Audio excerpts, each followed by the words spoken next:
Mila safidy politika enja i Madagasikara ahafahana miroso amin'ny tena fanavaozana ny famelabelarana nataon'ny profesora Raymond Ranjeva androany. Ilaina ny famerenana asina ny vahoaka sy ny firenena satria nisombain'ny mpanjanatany ny fotopisainana teto Madagasikara izay mila arenina ho ity pahalalana iraisam-pirenena ity. Tanjona ao anatin'ny famelabelarana nataony androany ny ahafahana mitondra taridalana, ahafahana miroso makany amin'ny fikoanam-pirenena ho ihany profesora Raymond Ranjeva. Tozirabefatra sy Irina Ardera. Manana fotopisainana anorenana ny fiaraha-miainany ve ny malagasy ary afaka hitarika azy amin'ny fampandrosoana ve? Ino no ahevitra nentin'ny profesora Raymond Ranjeva no velabelariny androany nandritra ny hetsika ny karakarainy teny amin'ny Universitény Antananarivo manoloana ny firoson'ny firenena amin'ny fikaonan-doham-pirenena sy ny fanavaozana ny firenena. Nametra-panontaniana ny profesora Raymond Ranjeva eo am-panombohana ny famelabearan-kevitra raha toa ka mbola misy dika ny anaovany ny hetsika satria nisy ny fanoherana ny loha-hevitra andraisiny izay heveriny ho tsy mankasitraka ny famerenan-kasina amin'ny firenena sy ny vahoaka ho ihany profesora Raymond Ranjeva. Ny mpanjanaka mantsy ny tena nanimba ny fotopisainana malagasy ary nanomevahana ny fanjakana ho lasa ray aman-dreny eto amin'ny firenena. Ny fotopisainana malagasy nefa dia ny vahoaka no masy mandidy sy tena ray aman-dreny hoy ny profesora Raymond Ranjeva. Lasa mifanohitra amin'ny tena tokony ho asan'ny fanjakana izay misolo ny mpanjaka ny fanasokajiana ny fanjakana amin'izao hoy ny profesora Raymond Ranjeva. Lasa tompona mantsy ny fanjakana raha toa ka tokony hanombo vahoaka sy hanampy ny vahoaka hoy ity pahalalana iraisam-pirenena ity. Ity fanekena ny fanopasana ny fahefana ho an'ny fitondrana ity dia manipaka mihitsy ilay teny entiny antitra-pirina rehefa hosorana ho mpanjaka. Hitona ny mpanjaka vaovao. Ny mpanjaka dia pindrana fotsy ny fanjakana. Zany no manazava ilay fanoana fa masoandro be lohatona ny mpanjaka sy ny fitondrana. Manafana sy mandrosoka mandrisika ny vahoaka izy ka anjana ny mahatonga ny valala-be mandry hazoto sy havitika amin'izay atao. Ny fanorenana ara-panany tokony apetraka eto amin'ny firenena raha tena tia ametraka amin'ny fanambozana tanteraka hoy ny profesora Raymond Ranjeva. Ny fototry ny fiarahamonina mantsy dia miorina amin'ny ara-panahy hoy ny profesora Raymond Ranjeva. Ilay arian'Andriamanitra ho an'ny olombelona mantsy dia miatakatra ny ainany maha-Andriamanitra azy ka hanana ny fahendrena hitsara sy hanavaka ny tsara sy ny ratsy amin'ny lafin-drehetra sy manontoko. Noho izany mieritreritra fa sarotra ho an'ny olona tsy mino an'Andriamanitra na hany amin'izao tontolo izao ny anaiky fa ho zakatsika ny famerenana sy ny fanavaozana tanteraka Madagasikara sy Malagasy. Ka inona ary no atao? Ny fahasahiana noho izany no tena ilaina raha te hanorina firenena miavao hoy ny profesora Raymond Ranjeva. Telo sosiny misy seha-pahasahiana taky ary ao ambiazy. Voalohany, fahasahiana amin'ny saina sy mamora. Fahasofaroa, fahasahiana amin'ny teny sy mizara. Ary fahatelo, fahasahiana hanana finiavana mandavana.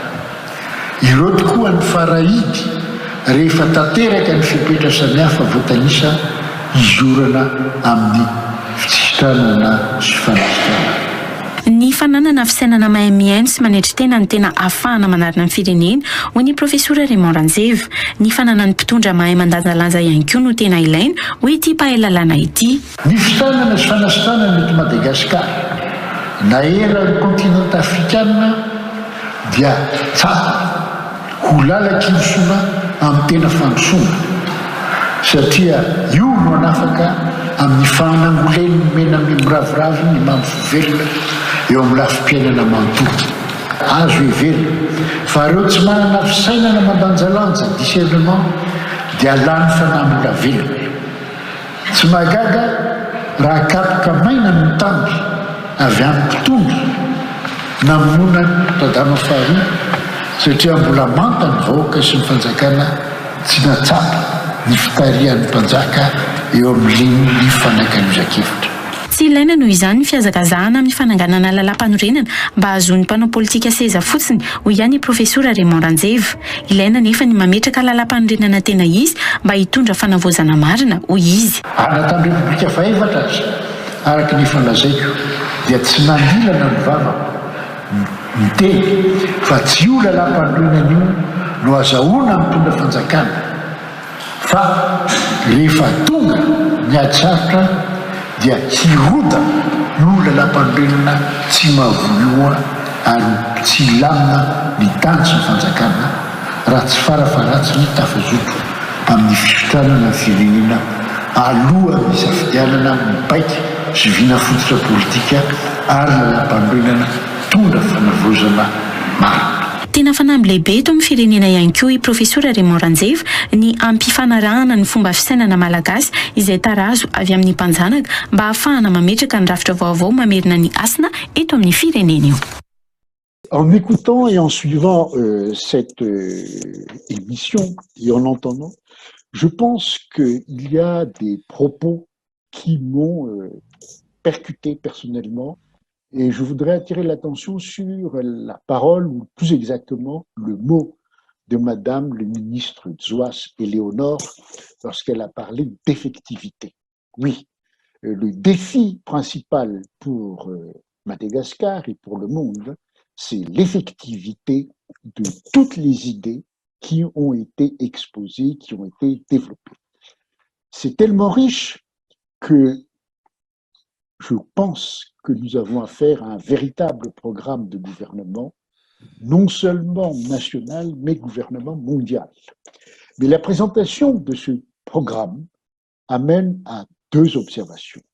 La première, ce que j'appellerais une frustration, un risque de frustration, pour une raison très simple, c'est qu'en animant des idées, en développant des propositions, vous créez une illusion et une espérance qui est source de contradiction dans l'esprit des uns et des autres et des destinataires du message, qui s'attendent à un miracle permettant la réalisation de ce qui a été promis.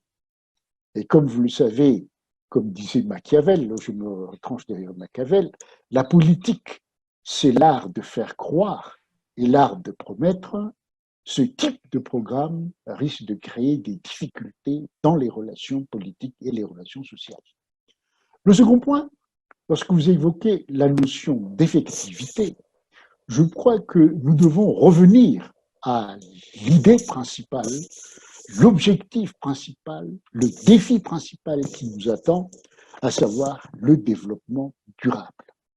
Et quand je parle de développement durable, je voudrais que nous ayons présent à l'esprit, d'abord, et ceci est important, que dans le développement durable,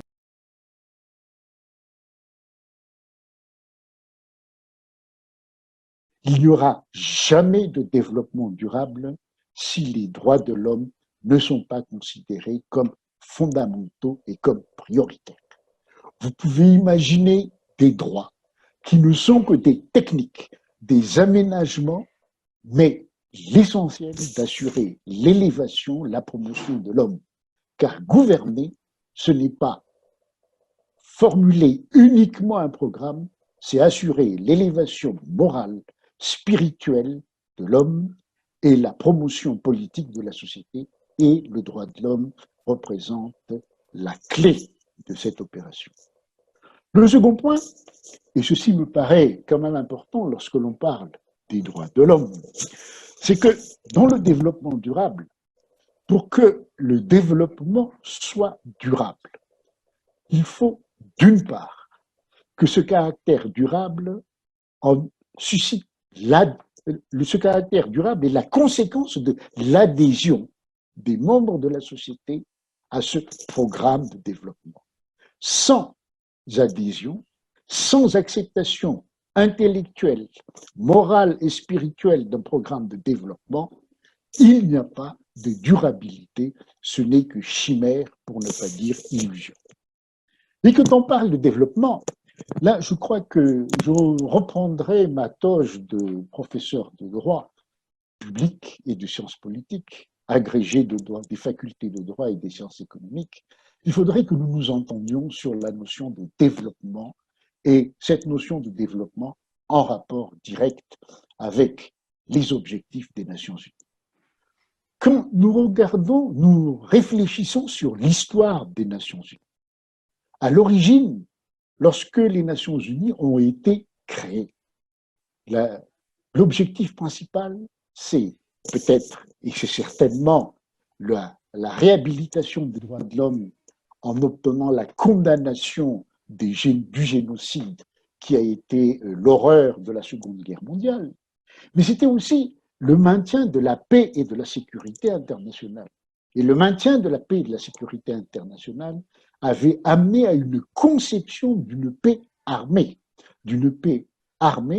c'est-à-dire une paix militaire sans utilisation de la force pour le règlement des différends et des problèmes qui se... Mais les temps ont changé, car l'évolution des Nations Unies ont progressé vers une conception d'un développement économique, social et un développement humain. Et ces différents qualificatifs correspondent à des étapes de l'évolution du système des Nations Unies. Je vous ferai l'économie d'un développement parce que je ne suis pas là pour faire un cours de droit international. C'est fini ça pour moi. Je suis à la retraite, hein, monsieur Caillou, vous le savez aussi bien que moi. Mais ce que je voudrais dire, c'est que actuellement, lorsque l'on parle de développement, on met l'accent sur le développement économique. Et ce développement économique est fondamental, car le développement économique est assimilé au développement de la prospérité, au développement de la croissance. Mais il y a ambiguïté, car la principale ambiguïté dont je parle réside dans l'affirmation erronée, je dis bien erronée, selon laquelle c'est l'économie qui détermine la politique. Non, c'est faux. C'est la politique qui doit déterminer l'économie. Et c'est par usurpation, je ne peux pas dire captation et escroquerie intellectuelle que l'on soutient que l'économie est victime de la politique.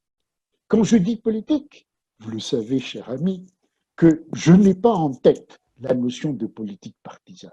J'ai en tête la notion d'une conception de l'organisation des relations aussi bien humaines que des relations économiques et sociales dans une société.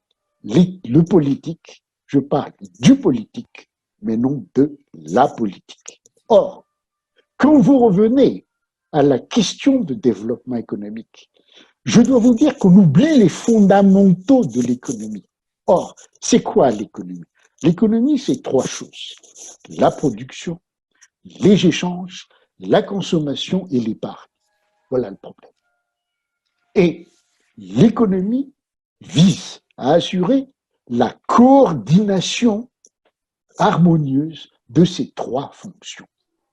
Quand nous envisageons actuellement et que nous écoutons les discours officiels, aussi bien des spécialistes de sciences économiques que des hommes politiques ou que du commun des mortels, lorsque l'on parle de l'économie, on parle à titre principal de la production.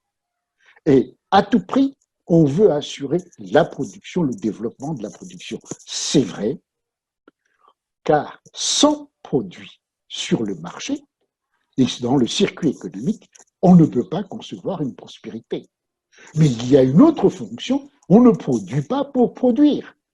À l'époque où nous étions à l'École nationale d'administration de Madagascar, mais c'est vieux tout ça, on avait l'exemple typique, aussi bien des légumes du Vaknakarata que des tomates d'Ambatbouine. On avait poussé les paysans à produire.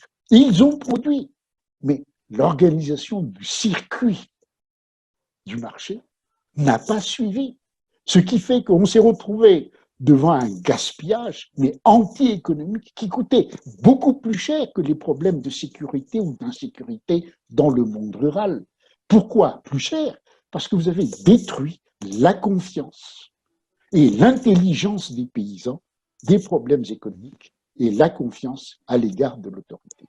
C'est pour cela que je crois qu'il faut d'abord à revenir aux fondamentaux. Et je lance un appel essentiel à tous les économistes pour ne pas être obnubilés par ce productivisme. Car à la limite, si vous regardez l'histoire de Madagascar, le productivisme, c'était l'idéologie colonialiste par excellence. Parce qu'il fallait faire suer le noir pour pouvoir permettre aux sociétés coloniales d'assurer l'exportation et promettre des devises et des revenus au pays. Alors vous voyez, donc il faut revenir à cette histoire d'économie. En d'autres termes, vous ne pouvez pas avoir un développement véritable sans création d'une demande solvable qui assure au moins la consommation et les échanges. Et vous comprenez que à ce moment-là, le pouvoir politique se retrouve au premier rang des responsabilités, car il appartient au pouvoir politique de mettre en place des conditions qui permettent le développement de la production, c'est vrai, avec la sécurisation de la production, l'harmonisation des échanges et la redistribution pour que tout le monde bénéficie d'un salaire équitable, un salaire juste. Alors, ce qui fait que la notion de développement rejoint ce que disait tout à l'heure Madame Martin, lorsqu'elle parlait de dimension financière à la boule, nécessaire pour assurer un développement, mais aussi la dimension morale, le soutien moral, parce que la politique, le développement et le développement durable reposent aussi, pour ne pas dire principalement, sur cette dimension morale, car dans la vie, ce qui est juste sur le plan économique doit être considéré comme juste également sur le plan moral. Et ceci amène à nous poser une question qui me paraît, moi, importante. Et là, c'est le professeur de sciences politiques qui parle. Dans le cadre de cette effectivité, la notion de coordination. Le drame dans ce pays et dans notre culture juridique, lorsqu'on dépasse la glose et que l'on réfléchit sur les fondements de l'économie, la notion de coordination est considérée dans son sens impérial. Et lorsque l'on parle de coordination à Madagascar, on envisage un étage supérieur de pouvoir qui donne des ordres verticaux à l'intention des autres chargés d'exécuter des ordres. Or, la coordination, c'est d'abord une alliance horizontale, un aménagement des relations entre les différents partenaires. Or, les partenaires ne peuvent pas s'engager si, un, ils ne sont pas respectés dans leur être, et là je reviens vers vous, M. Calameux, sur les droits de l'homme, mais les partenaires ne peuvent pas s'engager s'ils ne savent pas comment se caler par rapport à un projet de pouvoir politique. Car n'oubliez jamais, et ça vous le retrouvez lorsque vous examinez l'histoire générale des finances publiques, que les programmes et les projets n'ont jamais été suffisants pour obtenir l'adhésion à un projet politique. Les programmes et les projets n'ont de sens que sans la promotion et de l'état de droit, non pas uniquement sur le plan pénal, mais sur le plan civil, commercial et social, et le respect des droits de l'homme dans la promotion et le respect de l'être humain. Je pense avoir tout dit, cher ami. En tout cas, je vous remercie d'avoir pensé à moi, et je vous prie de m'excuser parce que ce que je vous raconte n'est pas politiquement correct. Qu'est-ce que vous voulez?